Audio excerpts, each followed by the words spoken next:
झूम उठी धरती और गगन, चहुदिश छाई है बहार। कहीं निकले रथ तो कहीं पालकी, संग चले सारा संसार।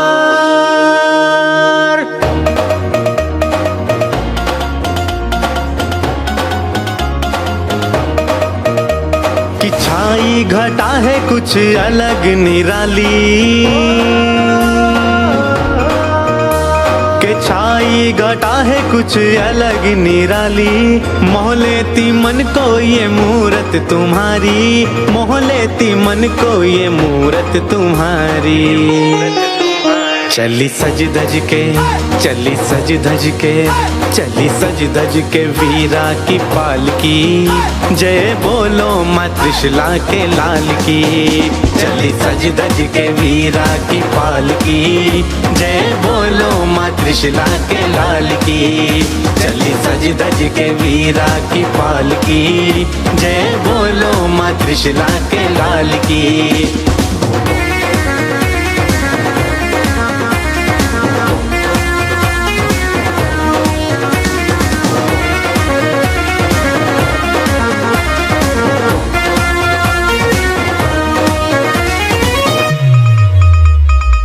निकले हैं भगवन नगर भ्रमण पर, निकले हैं भगवन नगर भ्रमण पर। नतमस्तक है सारा अंबर, नाचे गाए सब नर नारी। आज प्रफुल्लित जनता सारी, छाई घटा है कुछ अलग निराली। छाई घटा है कुछ अलग निराली। मोह लेती मन को ये मूरत तुम्हारी, मोह लेती मन को ये मूरत तुम्हारी। कुंडलपुर की है, कुंडलपुर की है, कुंडलपुर की है शोभा कमाल की। जय बोलो माँ त्रिशला के लाल की। कुंडलपुर की है शोभा कमाल की। जय बोलो माँ त्रिशला के लाल की। चली सज धज के वीरा की पालकी। जय बोलो माँ त्रिशला के लाल की। रथ चले है कैसे ठुमक ठुमक के, रथ चले है कैसे ठुमक ठुमक के। शान है वीरा की थोड़ी सी हट के। नगर नगर मंदिर घर द्वारे, गूंज उठे हैं जय जयकारे। छाई घटा है कुछ अलग निराली। छाई घटा है कुछ अलग निराली। मोह लेती मन को ये मूरत तुम्हारी, मोह लेती मन को ये मूरत तुम्हारी। क्या छटा है, क्या छटा है, क्या छटा है सिद्धार्थ गोपाल की। जय बोलो माँ त्रिशला के लाल की। क्या छटा है सिद्धार्थ गोपाल की। जय बोलो माँ त्रिशला के लाल की। चली सज धज के वीरा की पालकी। जय बोलो माँ त्रिशला के लाल की। चली सज धज के वीरा की पालकी। जय बोलो माँ त्रिशला के लाल की।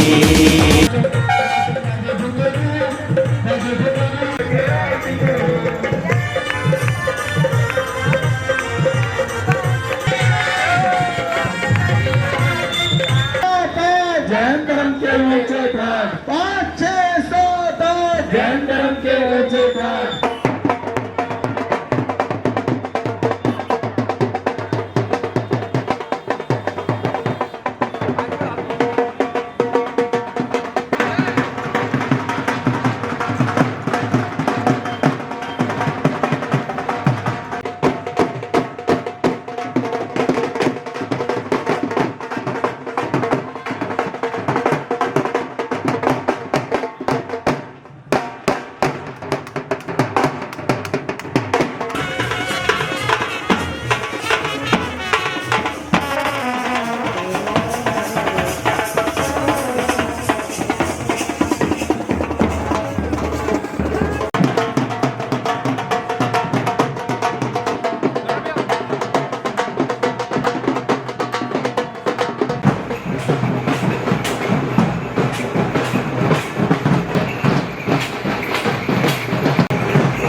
छतर शीश पे हिलता है।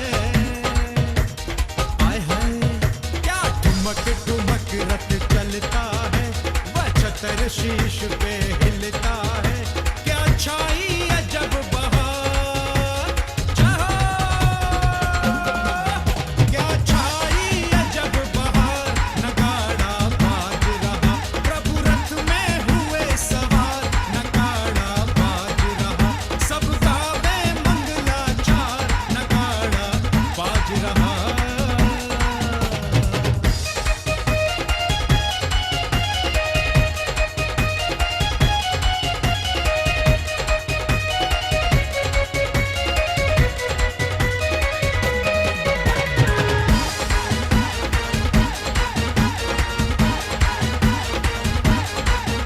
इस छवि से नाथ विराज रहे, ओए होए जय हो, नाशा दृष्टि से साज रहे।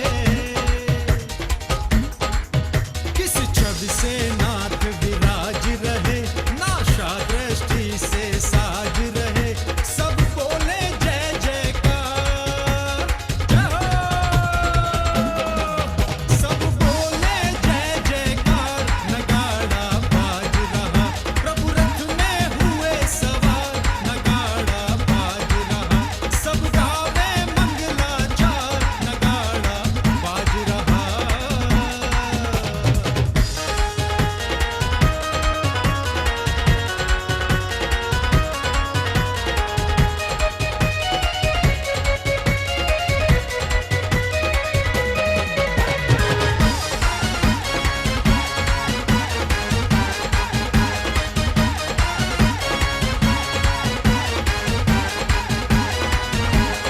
ढोलक और बजे नगाड़ा है, धिन बाजे का स्वर अति प्यारा है। ढोलक और बजे नगाड़ा है, बाजे का सुर अति प्यारा है। झांझन की हो झनकार, जहाँ झांझन की हो झनकार, नगाड़ा बाज रहा, प्रभु रथ में हुए सवार, नगाड़ा बाज रहा, सब गावे मंगलाचार, नगाड़ा बाज रहा, प्रभु रथ में हुए सवार, नगाड़ा बाज रहा, प्रभु रथ में हुए सवार, नगाड़ा बाज रहा।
हम वंदन करते हैं, अभिनंदन करते हैं।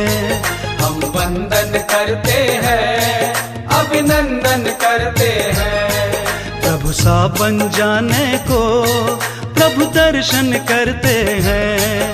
प्रभु सा बन जाने को प्रभु दर्शन करते हैं। हम वंदन करते हैं, अभिनंदन करते हैं। प्रभु सा बन जाने को प्रभु दर्शन करते हैं।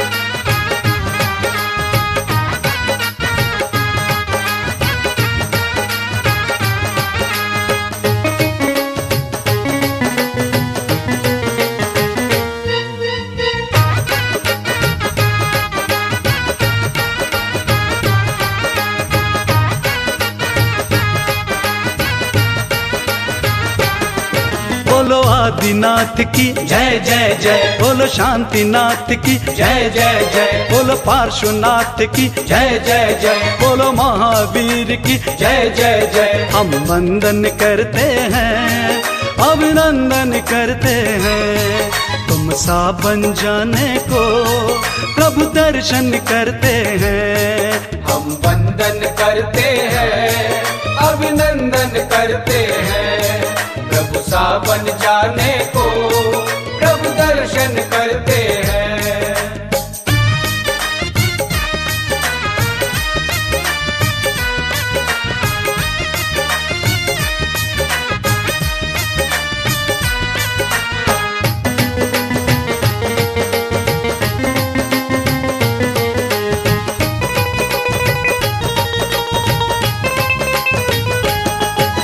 करते जय जयकार, तेरा वंदन बारंबार, तेरा सुमिरन बारंबार, तेरा पूजन बारंबार।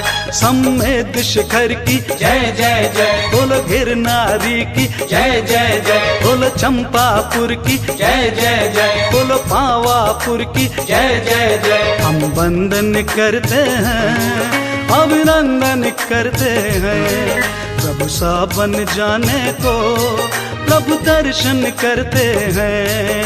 हम वंदन करते हैं, अभिनंदन करते हैं, प्रभु सा बन जाने को प्रभु दर्शन करते हैं।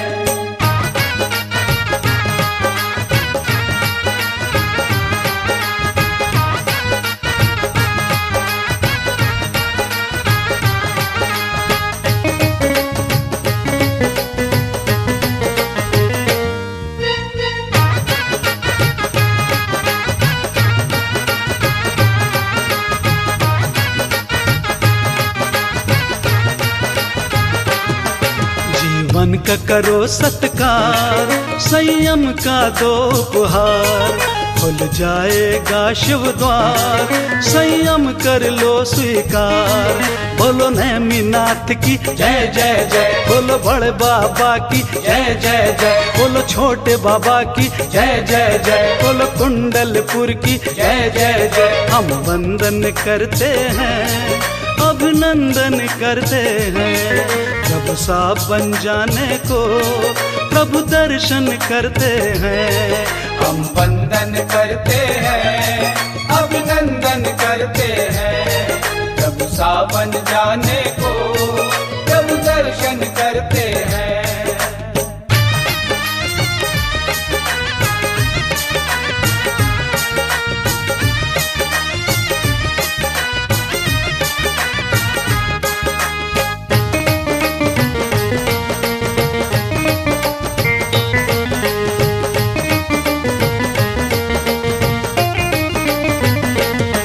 गुरुवर के आओ द्वार, वो नैया करेंगे पार, सुनो जिनवाणी का सार, गुरुवर का है उपकार। बोलो अष्टापद की जय जय जय, बोलो थोबन जी की जय जय जय, बोलो चांद खड़ी की जय जय जय, बोलो सांगानेर की जय जय जय, बोलो विद्यासागर की जय जय जय। हम वंदन करते हैं, अभिनंदन करते हैं, प्रभु सा बन जाने को प्रभु दर्शन करते हैं।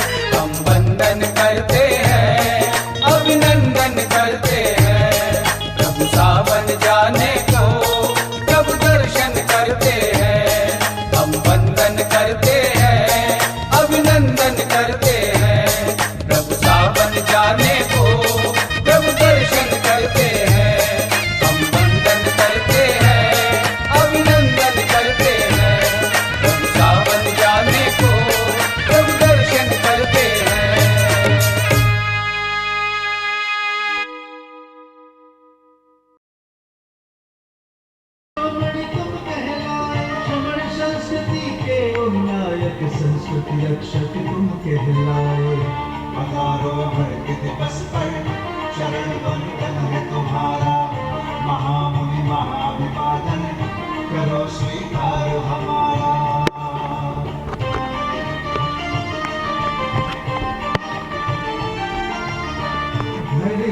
उत्सव आज मनाए, पूजन अर्चन दीप जलाए। महावीर की महाछवि तुम दर्श मिले जीवन कर जाए। अकारोहण के दिवस पर चरण वंदन है तो उनका अभिनंदन करें जी। संजय जी। लेकिन जब विकलांगता के लिए हम कार्य के चरणों में नमन, गुरुवर के चरणों में नमन।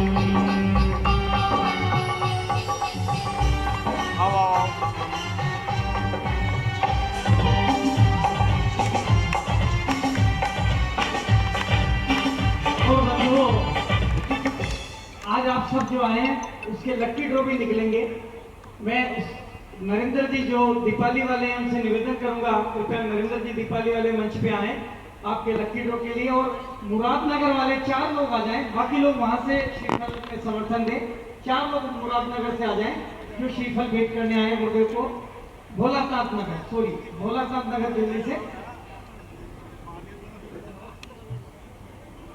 नवीन जी पीतमपुरा स्थानक के अध्यक्ष है, कृपया वो भी मंच पे आ जाएं। और नरेंद्र जी दीपाली वाले जो आज के लकी ड्रॉ गिफ्ट के पुण्यार्जक हैं, कृपया वो मंच पे आ जाएं। नरेंद्र जी। बंधुओं, हम सबको गुरुवर की देशना सुननी है, हमको गुरुवर की देशना सुननी है।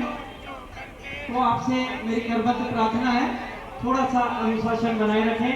उसके पूर्व मैं निवेदन करूंगा भारत विकास परिषद के आदरणीय सुरेश जी से कि कृपया आए और महावीर जयंती के उपलक्ष्य में 2 शब्द गुरुवर के चरणों में विनय स्वरूप दें। आदरणीय सुरेश जी हमारे बीच में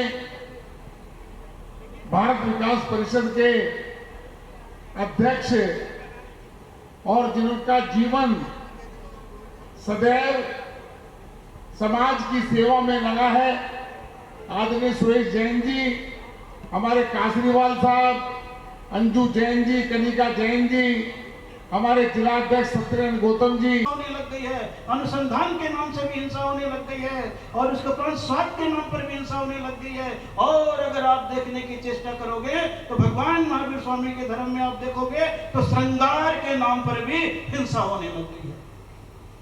ये 4 कारणों से सर्वाधिक जीवों की हिंसा इस सृष्टि पर बढ़ी है। और श्रृंगार के नाम पर आप देखोगे तो जितना भी आप अपने चेहरे पर लिपापोती करते हो, तो एक ही लेबोरेटरी में अगर विदेश चले जाओगे, देश में चले जाओगे, तो 3.5 लाख पशुओं की हत्या 1 घंटे सवेरे सवेरे के अंदर हो जाती है। और उसी चीज को कहीं आप अपने चेहरे पर लगाते हो तो वर्तमान के ये सब गुणा भाग कहता है कि करीब 750 करोड़ रुपए की चीज आप अपने चेहरे पर हिंसक सामग्री के लगा लेते हो। यानी लाखों जीवों की हत्या ये केवल आपके चेहरे के लिए हो जाती है। और सवेरे केवल आधे घंटे और 1 घंटे के बीच में श्रृंगार के नाम पर, नहाने के नाम पर, पहनने के नाम पर वो सब जानवरों से हो रहा है। महावीर का उपदेश तो अहिंसा का था। अगर आपके भीतर विचार आ जाता तो सवेरे उठ करके हिंसक श्रृंगार नहीं आएगा। आपके भीतर प्रतिस्पर्धा के पीछे दूसरे को मिटाने का आतंक का भाव नहीं आएगा। अनुसंधान के नाम पर जैने कहीं पर भी किसी भी जीव की हिंसा करके दूसरे की चीजों को उठाने की चेष्टा नहीं करेगा। और स्वार्थ के नाम पर तो किंचित भी नहीं करेगा। सोचिए, भगवान महावीर स्वामी हैं, ऐसे समय पर पैदा हुए थे, चारों ओर हिंसा का वातावरण था। धर्म के नाम पर आप सोचिए, हवन यज्ञ में पशुओं की बलियां दी जाती थी, किसी के मन में भेद नहीं था। सोचिएगा वो जमाना कैसे था। तीर्थंकर जैसे जीव भी उस समय थे और उस समय भी इंसान को बाजार में सामान के समान बेचा जाता था। दास की प्रथाएं थी, दासियों की प्रथाएं थी। उस समय का अगर आकलन करेंगे तो कितना भयावह स्थान था। जगह जगह लोग कुंडों में जीवों को डाल रहे हैं और जगह जगह इंसान बिक रहा है। और बिकते बिकते इंसान को अगर आप देखोगे तो आप सोचने लग जाओगे, तो महसूस होने लगेगा कि भगवान महावीर स्वामी की मौसी जो चंदन वाला थी वो भी किडनैप करके दूसरे के यहाँ गई तो बिक करके चली गई है। सोचिए, ऐसे सम्राटों के घर में भी ऐसी ऐसी दुर्दशा हो जाती थी, तो सोचिए उस समय का वातावरण कितना भयावह होगा। महावीर स्वामी की कर्मा उसी समय तो बोली, और जो बचपन से देख रहे थे लेकिन वो देखते देखते कह नहीं पा रहे थे। क्योंकि जब तक अधिकार साधना अपने भीतर नहीं आ जाती है तब तक दूसरे को कहने का भी एक भाव पैदा तीर्थंकरों का नहीं होता है। उनके जीवन में देखेंगे तो अहिंसा की वृत्ति इतनी ज्यादा बचपन से आ गई थी, इतनी ज्यादा बचपन से थी कि एक बार कहा जाता है कि बालक वर्धमान बहुत छोटा था और बहुत छोटा था तो घर में यूं ही खेल रहा था। इतने में उनकी माँ श्रृंगार करके आई और श्रृंगार करके आई, अपने सिर के जूड़े में एक फूल को लगा लिया और एक फूल को लगा लिया। फूल को लगाने के उपरांत खेलते हुए अपने बेटे वर्धमान को बुलाती है और कहती है, बेटा इधर आ, देख ये फूल मेरे जूड़े में कैसा लग रहा है। जैसे ही मां वर्धमान से कहती है कि ये फूल मेरे जूड़े में कैसा लग रहा है, तो वो वर्धमान उस बाल्यावस्था में उन मां से कहने लग जाता, मां आपसे एक बात पूछूं? बोले पूछ ले बेटा, क्या पूछना है? बोले इतनी सी बात पूछना चाहते बेटा। मां इतनी सी बात पूछना चाहता हूं, अगर मेरी कोई गर्दन काट करके अपने घर का गुलदस्ता सजाए तो तुम्हें कैसा लगेगा? बोले ये बेटा क्या बोल रहा है तू? बोला कतई नहीं होने दूंगा, अगर तो छू के तो बता तेरे को। बोले मां फिर भी वो फूल को तूने उसे तकदीर कहते हैं, लुभा ले मन को कागज पे, उसे तस्वीर कहते हैं, हरा दे शत्रुओं को जो, उसे शमशीर कहते हैं, और जीत ले जो इंद्रियों को, उसे महावीर कहते हैं। महावीर का धर्म दुनिया को जीतने का नहीं, भगवान महावीर स्वामी का धर्म विकारों को जीतने का है। विश्व को जीतने के लिए तो हिंसा की आवश्यकता है, लेकिन विकारों को जीतने के लिए जितने अहिंसात्मक परिणाम हमारे भीतर होंगे उतने हम भगवान महावीर के निकट होते चले जाएंगे। भगवान महावीर स्वामी का धर्म समस्या पैदा करने का नहीं, तपस्या करने का है। आज भगवान महावीर स्वामी का जन्म दिवस है। तपस्या बाहर की भी होती है, इंद्रियों की भी होती है, भोजन की भी होती है। आप सभी लोग यहाँ पर भगवान महावीर स्वामी की जयंती मना रहे होंगे, लेकिन सवेरे से सबने अपने पेट में कुछ न कुछ डाल लिया होगा। लेकिन आज मैं बैठा हुआ हूं, कल से भोजन किया हुआ चारों प्रकार के अन्न जल का त्याग, जब तक भगवान महावीर स्वामी की वंदना सामूहिक रूप से न कर लो तब तक के लिए सब चीजों का त्याग। इंद्रियों को जीतने के लिए बाह्य विकारों का भी जीतना आवश्यक है,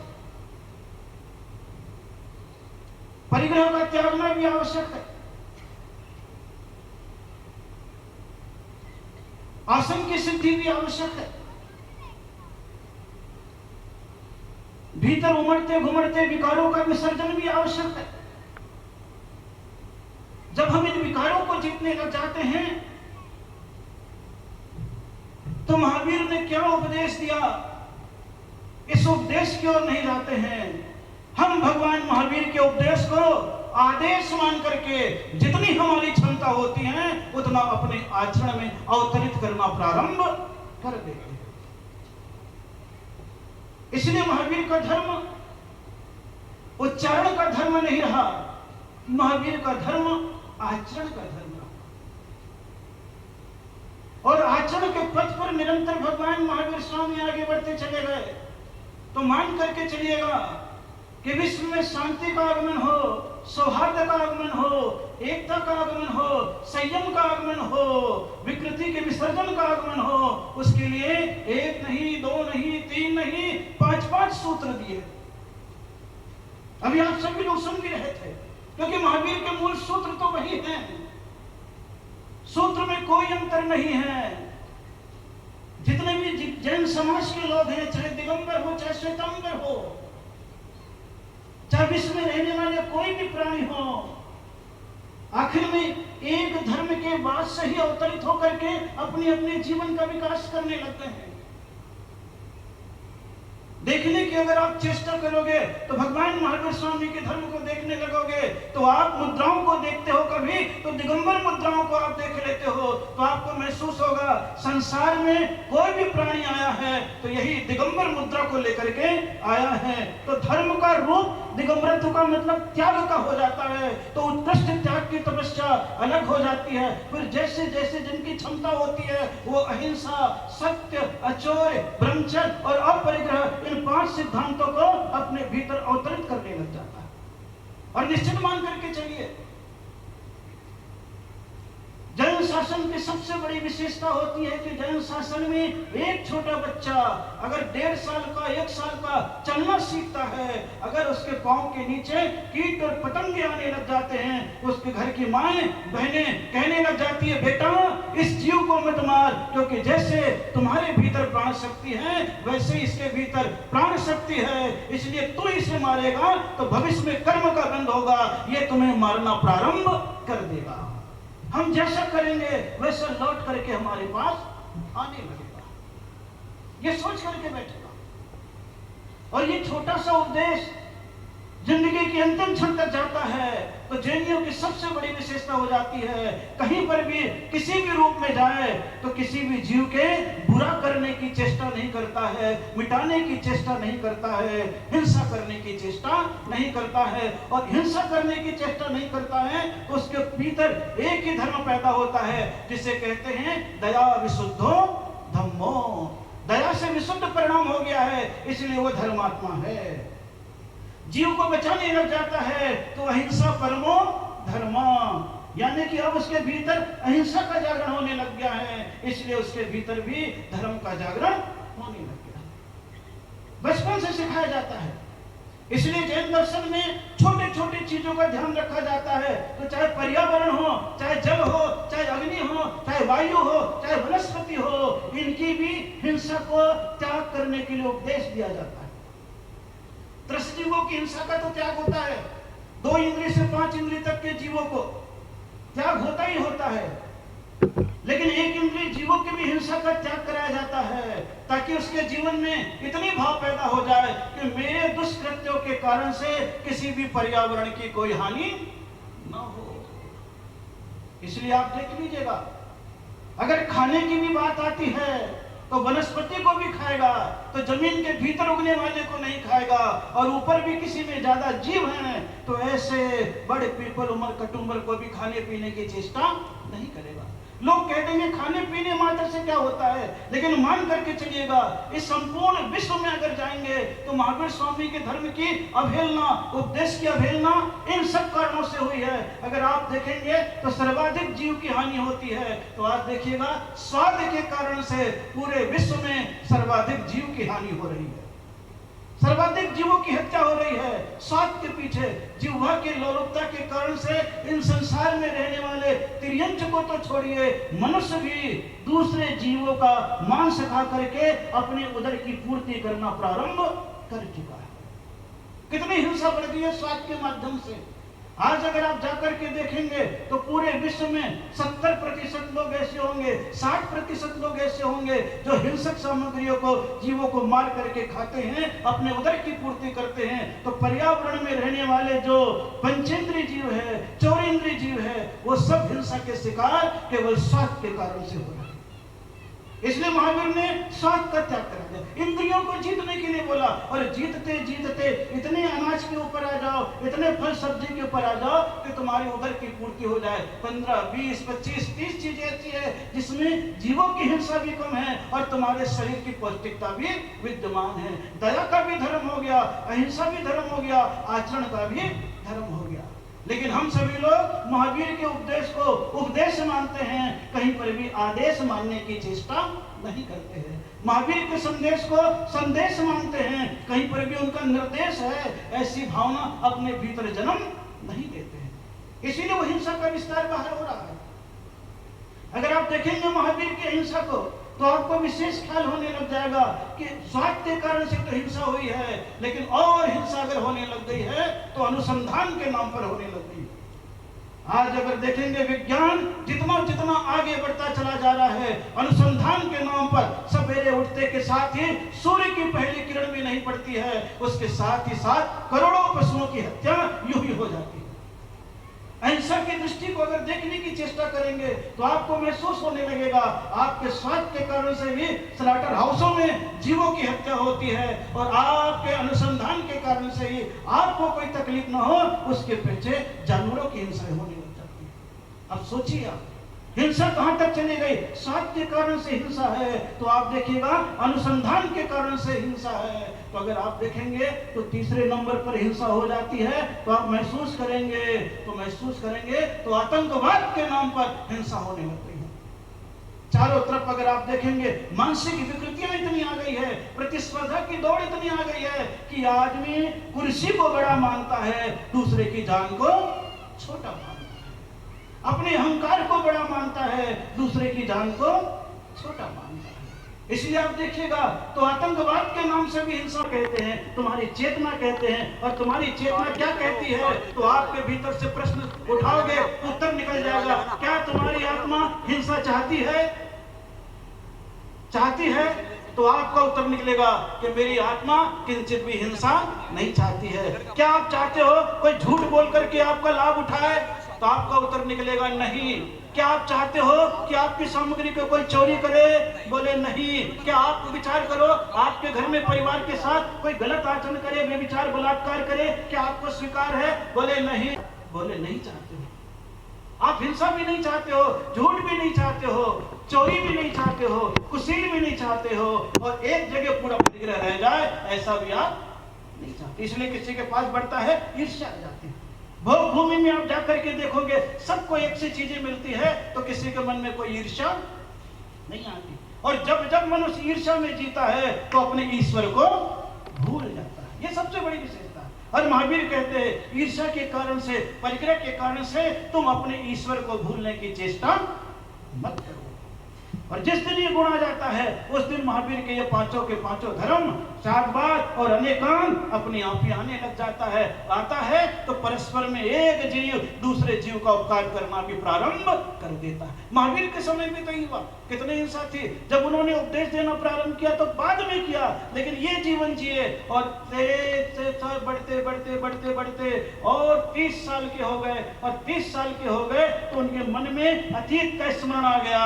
अतीत का स्मरण आया, ओहो इतने सारे पाप करता रहा तो मैं दुनिया में भटकता रहा, और आज से 7 भाव पूर्व मैंने संकल्प कर लिया था कि अपना भी कल्याण करूंगा, दूसरे का भी कल्याण करूंगा। तो उनके मन में जैसे ही वैराग्य की भावना अवतरित हुई उसी समय लोकांतिक देव भी आ गए, और देव भी आ गए तो वैराग्य का दृश्य आ गया। और जैसे ही वैराग्य का दृश्य आया तो ये मान करके चलिए उस समय भगवान महावीर के वैराग्य को देखते हुए माता की आंखों में आंसू आने लग गए। परेशान हो गई, पीड़ित हो गई, दुखित हो गई, बेचैन हो गई, उलझने में आ गई, अशांति में आ गई कि हे भगवान एक ही तो बेटा है, अगर ये वैरागी बन जाएगा तो फिर मेरा क्या होगा। मैं तो सुंदर सपने सजोई हुई थी कि बहू लाऊंगी, खिलाऊंगी, आनंद के साथ रहेगा, नाती पोते के दर्शन करूंगी, लेकिन कुछ भी उन्हें मिलने वाला नहीं है। दुखित हो गई, रोने लग गए। महावीर उसके पास गए, पास जाने के उपरांत कहे माता श्री मैं वैराग्य के पथ पर चल रहा हूँ, आनंद के साथ ये लोकांतिक देव भी विमान लेकर के आ गए हैं, मैं जा रहा हूँ। बेटा तू मेरे को छोड़ करके जा रहा है, अगर तू माता पिता की सेवा नहीं कर सका तो दुनिया की क्या सेवा करेगा।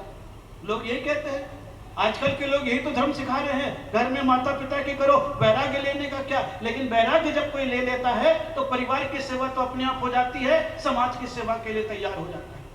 अपनी सेवा नहीं करता, समाज की सेवा करने लग जाता है। और ये मान करके चलिए वैराग्य का मतलब ही होता है कि एक घर को छोड़ करके पूरे समाज को अपना परिवार बना लेना। यह विश्वव्यापी धर्म होता है। वैराग्य का अर्थ ही होता है एक माता पिता को छोड़ करके समाज के सारे स्त्री पुरुष को अपनी माता पिता बना लेना, यह वैराग्य का अर्थ होता है। वैराग्य का अर्थ ही होता है, क्या होता है, एक घर की रोटी को छोड़ देना। तो एक घर की रोटी को छोड़ते हो तो पूरे समाज की रोटियां आपको हे स्वामी नमोस्तु नमोस्तु नमोस्तु कह करके पुकारना प्रारंभ कर देती है।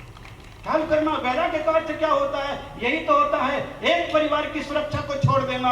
और आप एक परिवार की सुरक्षा को छोड़ते हो तो पूरी समाज उसकी सुरक्षा में लग जाती है। यही महावीर का धर्म है कि तुम जितना छोड़ते चले जाओगे उतना तुम्हारे पास विस्तार होता चला जाएगा। लेकिन कब होगा? जब परोपकार की वृत्ति, धर्म की वृत्ति, आचरण की वृत्ति आने लग जाएगी। और आने लग गए, उनके जीवन में भी आने लग गए। आंखों से अश्रु की धार बह रही है और माँ से कह रहे, माँ कह रही है, बेटा तो देख मेरे आंसू को, तू चला जाएगा तो मेरे आंसू सूखने वाले नहीं है। क्या तू एक रोटी में माँ को छोड़ सकता है? बोले, माँ मेरी बात का ध्यान रख, अगर मैं एक रोते हुए माँ की आंसू में फंस जाऊंगा तो फिर दुनिया के आंसू नहीं पहुंच पाऊंगा। क्या चाहती है कि मैं दुनिया के आंसू न पहुंच करके तेरे आंसू पहुंचूं? माँ समझ गई ये क्या कहना चाह रहा है। बोले, माँ तेरी आंसुओं को देखता रह जाऊंगा, कोई दुख नहीं होगा, लेकिन मैं संन्यास के पथ पर चला जाऊंगा तो मेरी साधना विश्व के लोगों की आंसुओं को पूछना प्रारंभ कर देगा। और महावीर विश्व के आंसू को पूछने के लिए घर द्वार छोड़ करके चले गए। और छोड़ करके चले गए तो एक ही धर्म का संदेश दिया, अहिंसा परमो धर्म, जियो और जीने दो। तो कितनी हिंसाएं खत्म हो गई, कितने लोगों के मन में त्याग का भाव आ गया, कितने के मन में सेवा का भाव आ गया, कितने के मन में परोपकार का भाव आ गया, कितने के मन में आचरण का भाव आ गया। ये सब सभी आप सभी लोग विचार करते चले जाओ। भगवान महावीर स्वामी की जयंती है आज, जन्म कल्याणक महोत्सव है। कल्याणक महोत्सव बड़ा आनंददायी होता है कि सबकी जयंती मनती है लेकिन भगवान महावीर का कल्याणक है। और आज आपका सौभाग्य है कि आज यहाँ पर आप देखिएगा तो पूरे के पूरे रोहिणी समाज की एकता में दिगंबर जैन समाज के संत भी हैं और श्वेतांबर जैन समाज के भी विशाल मुनिराज यहाँ पर आए हुए हैं। नाम भी विशाल है। आप सोचिए कितनी बढ़िया बात करते। बोले दोनों अड़ोसी पड़ोसी है। क्या है? दोनों अड़ोसी पड़ोसी थोड़े से दूर है, थोड़ा सा गैप है। कितनी बढ़िया बात कह रहे थे। अड़ोसी पड़ोसी कहाँ याद दिलाया? बोले हाँ सौरभांचल में है, वहां पर चल रहा है, तीर्थ भी बना हुआ, हॉस्पिटल भी बना हुआ और उसी के बाजू में भी ये भी सेवा के कार्य में लगे हुए। ये मान करके चलिए साधना का पथ चल रहा है, लेकिन साधना के साथ दुनिया के पीड़ाओं को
सबसे पहले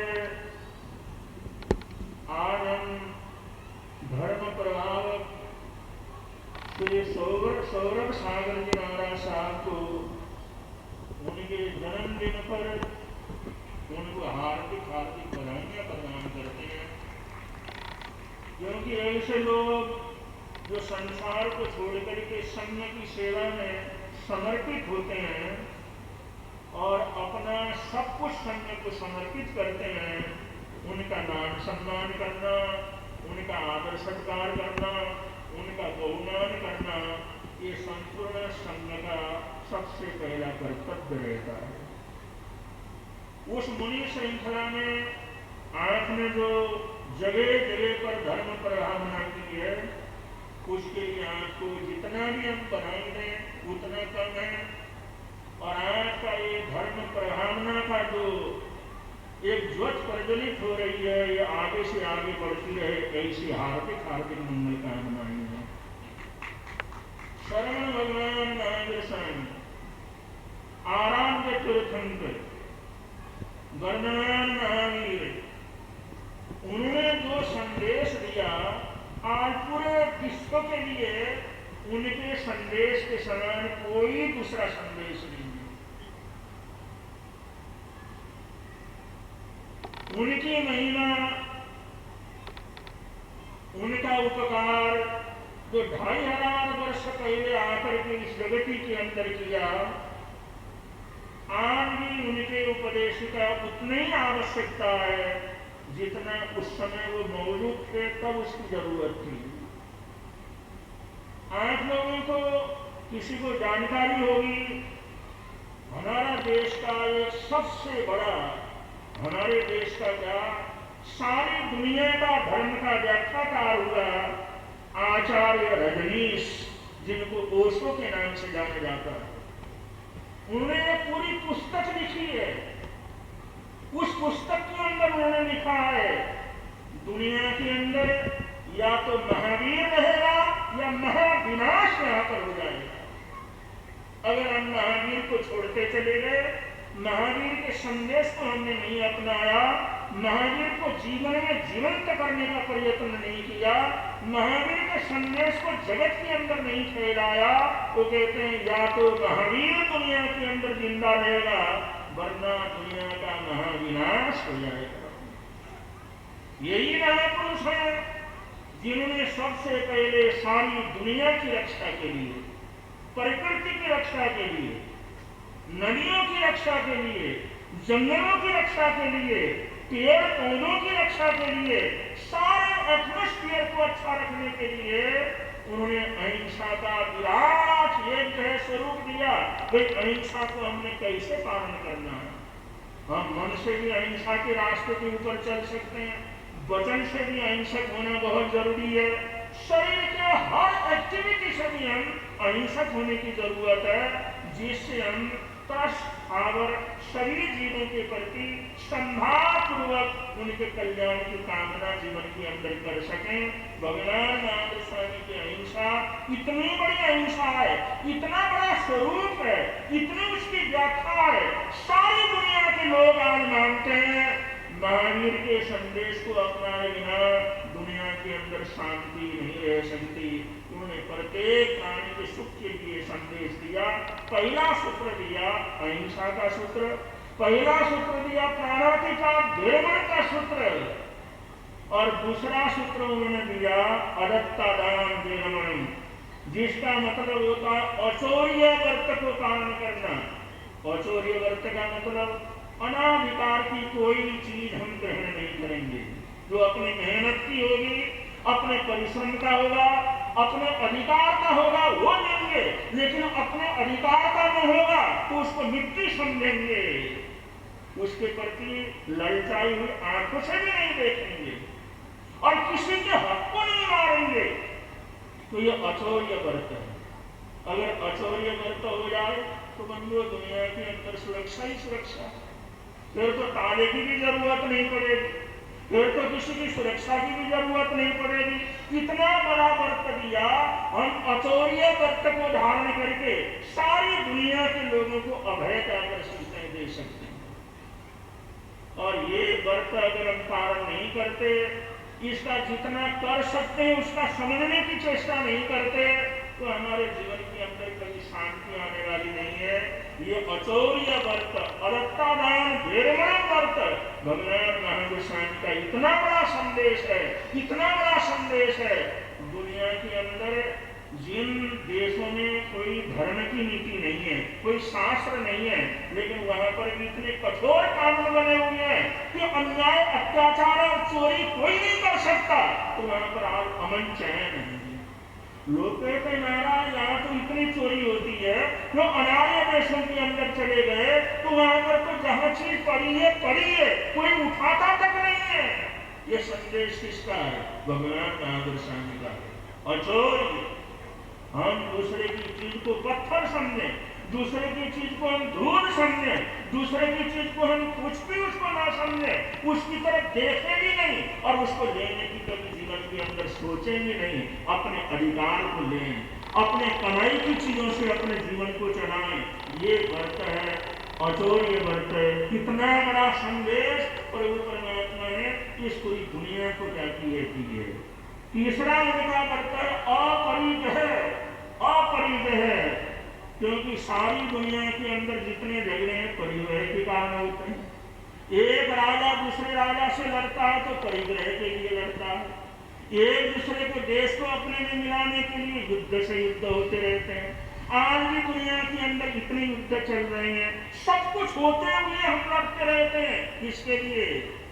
परिग्रह व्रत न होने के कारण से, अपरिग्रही न होने के कारण से हमारे पास सारे साधन है, फिर भी लड़ते रहते हैं। तो ये अपरिग्रह का न होना और परिग्रह वृत्ति को ज्यादा बढ़ा देना, इससे दुनिया में कभी शांति होने वाली नहीं है। और अपरिग्रह का मतलब यह है कि जितना जरूरत है उतना ही ग्रहण करो।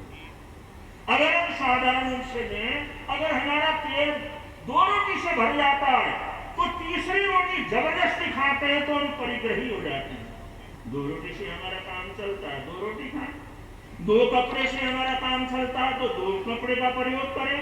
उसमें मर्यादा करें, जितना जरूरत है उतना प्रयोग करेंगे, लेकिन जरूरत से ज्यादा हम प्रयोग नहीं करेंगे। जरूरत से ज्यादा उसको इकट्ठा नहीं करेंगे, जरूरत से ज्यादा का दुरुपयोग नहीं करेंगे। यह जो वृत्ति है, इस वृत्ति को कहते हैं अपरिग्रह। तो हर आदमी अपरिग्रही बन सकता है। वो नियम करे, वह जितना जरूरत है मैं उतना लूंगा, जरूरत से ज्यादा फालतू नहीं लूंगा। फालतू लेने की वजह से तो परेशानियां होती हैं। अगर ये दुनिया के अंदर इंसान सोचे तो प्रकृति ने जो भी मनुष्य को जन्म दिया है उसके लिए खाने के लिए, पीने के लिए, रहने के लिए कोई कमी नहीं है, सब कुछ हो सकता है। परिग्रह का व्रत न होने के कारण से, अपरिग्रही न होने के कारण से, परिग्रह वृत्ति होने के कारण से दुनिया के अंदर इतनी दौलत होते हुए भी करोड़ों लोगों को भूखा सोना पड़ता है, भूखे मरना पड़ता है, प्यास से मरना पड़ता है, क्योंकि हम अंधाधुंध चीजों का क्या करते हैं, प्रयोग करते हैं। अगर आप लोग सुबह पानी की जरूरत है बाल्टी भर लें, जितना जरूरत है उससे स्नान करें, जितना आवश्यकता है उसका प्रयोग करें। लेकिन अंधाधुंध इंसान अगर पानी को प्राप्त करेगा तो आपकी बिल्ली को पानी पीने के लिए भी पानी नहीं मिलेगा। ये परिग्रह की वृत्ति है। इसलिए सार्वजनिक जो दौलत है, सार्वजनिक चीजें हैं, उनका उतना ही प्रयोग करना जितना हमारे लिए जरूरत है।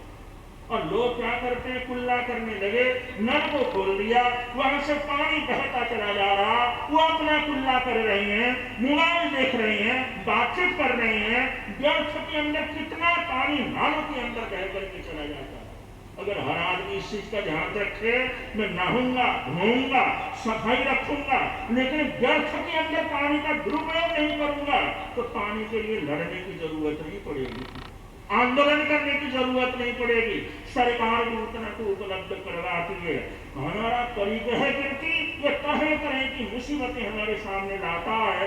तो इन चीजों को अगर हम थोड़ा सा भी जीवन के अंदर अपनाने का प्रयत्न करें, जितना कर सकते हैं उतना करें, तो हम अपने को भी सुखी रख सकते हैं और समाज को भी सुखी रख सकते हैं। और वो दुनिया के अंदर सबसे ज्यादा युद्ध होते हैं विचार भेद के कारण से, अलग अलग विचार होने के कारण से, क्योंकि हर आदमी अपने आप में परिपूर्ण है, अलग अलग उसका सोच है, अलग अलग उसका विचार है। हम कहते हैं ये गलत है मैं सही हूँ, ये गलत है मैं सही हूँ। इस वजह से युद्ध होता है, इस वजह से परेशानियां खड़ी होती हैं, इस वजह से राग द्वेष बढ़ता है।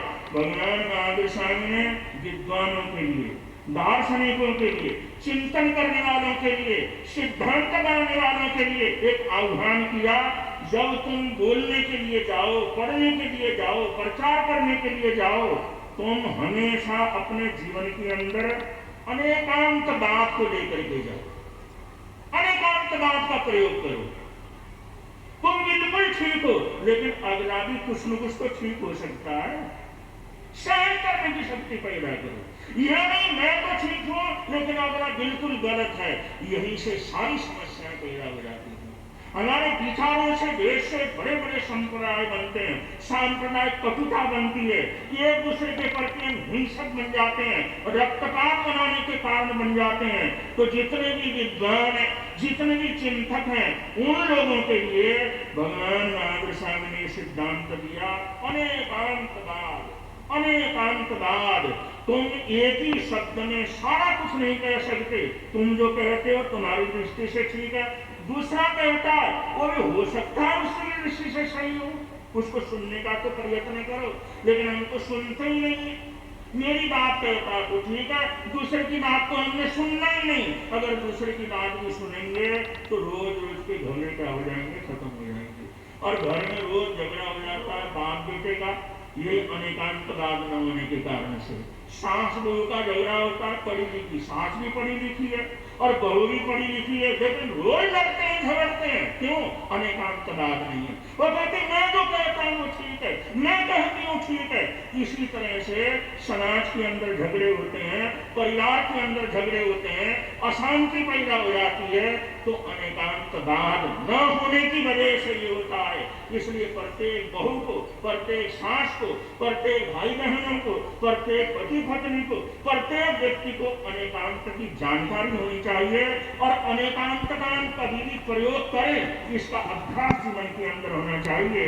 अगर ये चार बातें भी हम ध्यान में रखेंगे, अहिंसा का, अचौर्य वर्त का, अपरिग्रह वर्त का और अनेकांत का, अगर इसको याद भी रखेंगे, सुबह उठ करके करेंगे, इसमें हम विचार करूंगा, तो हम बहुत सी समस्याओं से समाधान प्राप्त कर सकते हैं। भगवान का शासन तो बहुत बड़ा है, ज्यादा हमने कुछ कहना नहीं, चार चीजें आप लोगों को बतला दी है। जरूर उसको ध्यान रखिएगा, जरूर याद कीजिएगा, जरूर उसको प्रयोग करने का प्रयत्न करिएगा। ऐसा होगा तो यहाँ भी आनंद रहेगा, पर्व के अंदर भी आनंद रहेगा, सब तरह की खुशी रहेगी। आज हमारी तो बड़ी प्रसन्नता है,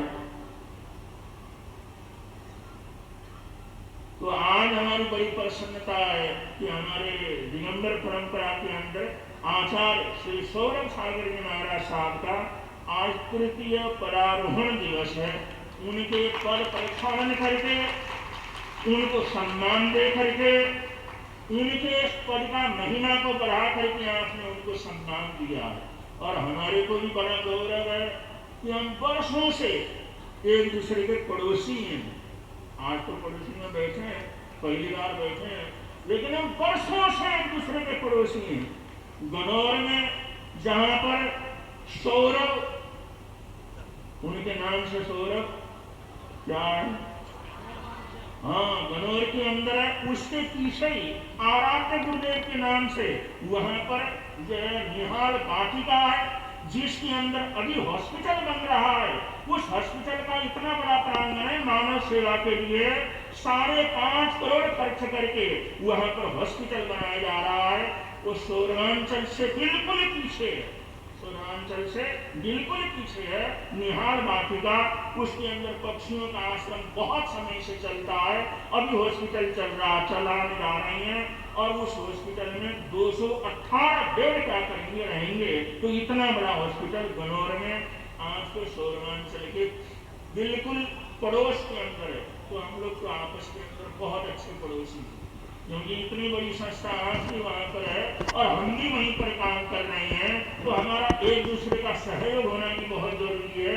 आपने बहुत जगह पर ऐसे उपकार के काम किए हुए हैं। हम चाहते हैं आज का ये पदारोहण दिवस बार बार आता रहे और बार बार आपकी ख्याति बढ़ती रहे। ऐसे हमारी हार्दिक हार्दिक मनोकामनाएं हैं। और आज सबको हम भगवान महावीर स्वामी के जन्म कल्याण क्योंकि वे तीर्थंकर बनते हैं तो चमन कल्याणक से गुजर करके, जन्म कल्याणक से गुजर करके, गर्भ कल्याणक से गुजर करके, फिर दीक्षा कल्याणक से गुजर करके, और तब जाकर के ज्ञान कल्याणक होता है, फिर उसका निर्माण कल्याणक क्या करता है, होता है। तो आज जन्म कल्याणक हम बना रहे हैं। इसलिए आज की भाषा में भगवान महावीर स्वामी के जन्मोत्सव के ऊपर आप सबको बहुत बहुत मंगल कामनाएं देते हैं, बहुत बहुत मंगल कामनाएं देते हैं। उनके संतान हम ही हैं। उन्होंने बतलाया भाई दुनिया के अंदर मेरी 4 संतान है, साधु साध्वी श्रावक श्राविका, 4 संतान बताया। ये 4 संतान मेरी संतान है, इन्हें इस संघ को आगे लेकर के जाना है, तो उनके हम संतान है। तो सबके लिए happy birthday to you, happy birthday to you. भगवान महावीर स्वामी के ये जन्म कल्याण के ऊपर आप सबको बहुत